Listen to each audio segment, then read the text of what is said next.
ایک جج صاحب کی اہلیہ اور ان کے نتیجے، ان کے تشدد وغیرہ کے نتیجے میں ایک بچی کے ساتھ جو کچھ ہوا، اخباری اطلاعات ہم سب کے سامنے ہیں۔ یہ مسئلہ ایک کسی بڑے گھرانے کے افراد یا خاتون کا نہیں ہے، ہمارے ہاں کمزور طبقات کے ساتھ یہ ظلم و ستم کی داستانیں بہت معروف ہو گئیں۔ کراچی میں ہماری قرآن اکیڈمی DHA کے علاقے میں ہے، وہاں ماضی میں بھی جمعے کی ذمہ داری اب بھی ہے الحمدللہ، تو بہت سے گھرانوں میں کام کرنے والے جو ملازمین وہ آ کر کہتے تھے سر وہ جمعے کے آخری 2-3 منٹ میں ذرا ہمارے حقوق پر بھی بات کیا کریں، کیونکہ صاحب لوگ جو ہے نا وہ بالکل آخر میں آتے ہیں، آپ تو پونے گھنٹے کی آدھے گھنٹے کی تقریر کرتے ہو، صاحب لوگ تو نہیں آتے، تو آخری 2-3 منٹ میں آپ ہمارے حقوق کو بیان کیا کریں کہ یہ کم سے کم ہمیں انسان تو سمجھیں۔ اور یہ بات میں آپ سے جو 2023 میں کر رہا ہوں یہ آج کی بات نہیں، یہ بات ہے تقریباً کوئی 2005-6 کی یا 4 یا 5 کی، کہ ہمیں انسان تو سمجھیں۔ اور اللہ کے بندو، اگر اللہ نے تمہیں آج اختیار دیا ہے تو کل اللہ پوچھے گا اس کے بارے میں۔ اور پھر وہ حدیث یاد آتی ہے رسول اللہ علیہ السلام کی، یہ پچھلی قومیں کیوں تباہ ہوئیں؟ بڑا جرم کرتا تو چھوڑتے تھے اور چھوٹا جرم کرتا تو سزا دیتے تھے۔ مشہور واقعہ ذہن میں آ گیا؟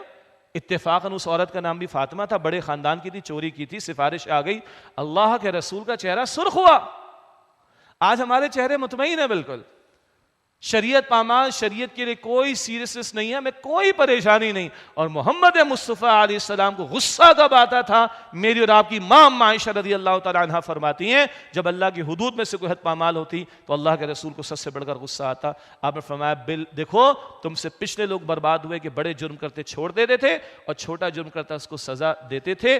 اللہ کی قسم بالفرض محال اگر میری بلخت جگر فاطمہ نے بھی چوری کا معاملہ کیا ہوتا تو اس کو بھی میں یہی سزا دیتا۔ آج ہم کیوں برباد ہیں؟ بڑے دندناتے پھر رہے ہیں اور چھوٹوں کو تو نچوڑ کر مار ہی ڈالو۔ اللہ ہدایت دے، جب تک اس رخ پر ہم آگے نہیں بڑھیں گے یہ تباہی بڑھتی چلی جائے گی۔ کس کس بات پر کلام کیا جائے؟ 54 بل پاس کر دیے ہیں، میں نے کراچی میں بھی ذکر کیا تھا، یہاں بھی کر دوں۔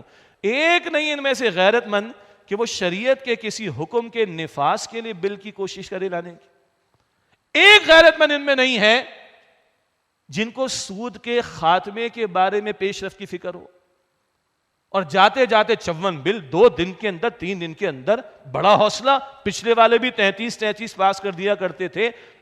الیس منکم رجل الرشید، کو ایک نیک چلن تم میں سے نہیں ہے کہ جس کو اللہ کی شریعت کا احساس ہو اور اللہ کے احکامات کے نفاذ کی طرف پیش رفت کا معاملہ نہیں۔ سزائے موت ختم کر دو منشیات کے معاملات کے اعتبار سے، وہ ٹرانسجینڈر کے معاملے میں بڑے دھڑلے کے ساتھ کہا جا رہا ہے فیڈرل شریعت کورٹ کا فیصلہ تو ہے، بس اس کے خلاف رٹ چلی جائے گی، پٹیشن چلی جائے گی، وہ فیصلہ ختم۔ آؤ جی ٹرانسجینڈر کو کل جو ہے وہ ووٹ کا بھی حق دو، وہ پارلیمنٹ کے ممبر بھی بنے، تو کل کس طرح کی پارلیمنٹ آپ کے میرے سامنے کھڑی ہوگی آپ اندازہ کریں۔ ان سب کے لیے تیار ہیں، غیروں کے پریشر پر، چند ٹکوں کی خاطر، کرسیاں بچانے کے لیے، مفادات کے لیے۔ وَلِلَّهِ عَاقِبَةُ الْأُمُورِ، اللہ فرماتے ہیں بالآخر لوٹنا تو ہے اللہ کی طرف۔ ہم نے بھی جواب دینا ہے، آپ نے بھی جواب دینا ہے، میں بھی جواب دے ہوں، آپ سے مراد جمعے کے نمازی بھی، اور آپ سے مراد یہ 14 کروڑ پر حکمرانی کرنے والے بھی، کل کے والے بھی، آج والے بھی، اور آئندہ آنے والے بھی۔ بھائی مرنا ہے یہ سوچ کے حرکتیں کرو کہ کل اللہ کو منہ دکھانا، اللہ کو جواب دینا ہے۔ آج یہ خوف اٹھ گئے تو بربادی ہمارے سروں پر کھڑی۔ اللہ تعالیٰ مجھے اور آپ کو ہم کو سمجھ عطا فرمائے۔ باقی 5 اگست سے دی انڈیا نے بدماشی کر کے 2019 میں اپنی آئینی ترمیمات کر کے مقبوضہ کشمیر کو بھارت میں ضم کیا۔ اقوام متحدہ وہ بیچاری تماشائی بن کے دیکھی رہی، اس کی ساری قراردادیں ایک طرف، اور اس غاصبانہ قبضے کو اور مضبوط کر کے پوری مقبوضہ کشمیر کی وادی کو انہوں نے جیل بنا ڈالا۔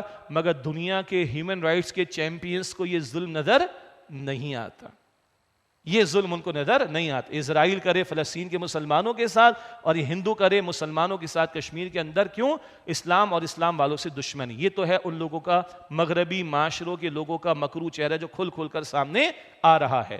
اور دوسری طرف ہم ہیں، 77 برس ہو گئے پاکستان کو حاصل کیے، مگر اللہ کی شریعت ہم نے نافذ نہیں کی ہے، تو ہم کس منہ سے بیچارے کشمیریوں کا ساتھ دیں گے جو آج بھی کہتے ہیں کہ پاکستان سے رشتہ کیا؟ لا الہ الا اللہ، مگر یہ اہل پاکستان نے 77 برس ہو گئے شریعت نافذ نہیں کی، تو اللہ کی مدد ان کے ساتھ نہیں۔ لاکھ دعوے کرتے رہے، نعرے لگاتے رہے، اگر اللہ تعالی ہمارے ساتھ نہیں ہے تو مقبوضہ کشمیر لینا تو دور کی بات ہے، اس پاکستان کو بچانے کا مسئلہ آ گیا ہے۔ اسی لیے 11 اگست سے انشاءاللہ ہم پورے پاکستان میں مہم اس عنوان سے شروع کر رہے ہیں، بقائے پاکستان، نفاذ عدل اسلام، اسی اصل بات کی دعوت، توبہ، رجوع اللہ، جس مقصد کے لیے اور جس نظریے کے تحت ملک کو حاصل کیا تھا، جب تک اس کی طرف پیش رفت نہیں کریں گے ہمارے حالات سنور نہیں سکتے۔ اللہ ہمیں اس اجتماعی توبہ کی توفیق عطا فرمائے۔ وآخر دعوانا الحمدللہ رب العالمین۔